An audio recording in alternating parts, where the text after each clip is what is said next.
As we've all been told from a very young age, America is the greatest country in the world. We fought a bloody revolution against a repressive empire and brought democracy into the modern age. We as a people have the right to choose our leaders. We as a people have the right to participate in our government. We as a people have the right to have representation for our taxation.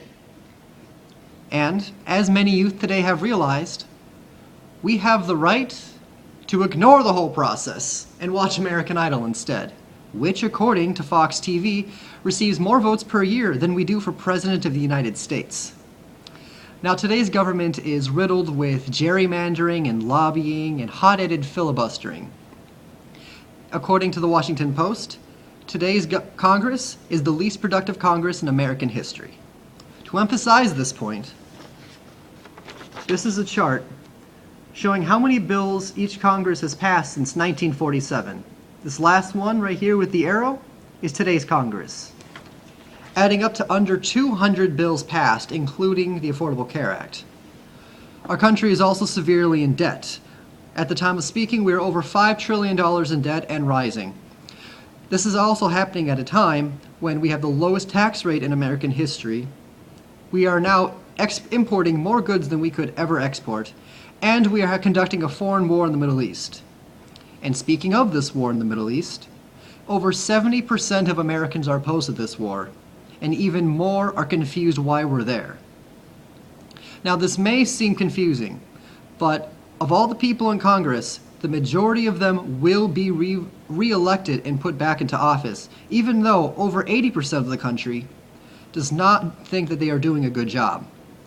This may be puzzling at first, but if you think about it, Americans don't vote. Among world democracies, America has one of the lowest voter turnouts in the world. We average about 57% for our presidential elections. And to put that into perspective, last May, India had their elections for prime minister, where over 66% of the population voted, adding up to around 359 million people. The population of the United States is 350. So that means there are more people voting in India than there are people in the United States. Now, I believe the solution to all of this is quite simple. We need to be more politically active. We need to vote.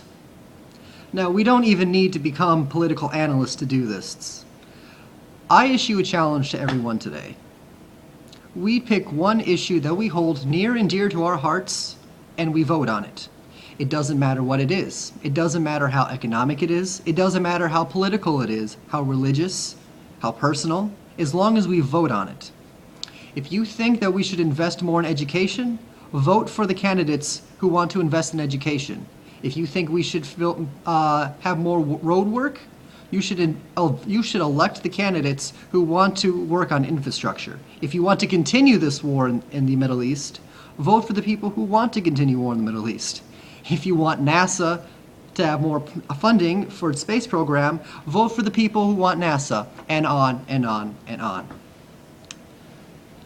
Instead of seeing our problems as these terrifying behemoths that are impossible to solve, let's look at them realistically, the way they are. Our problems aren't that hard to solve, and could be easily fixed if our government does their job.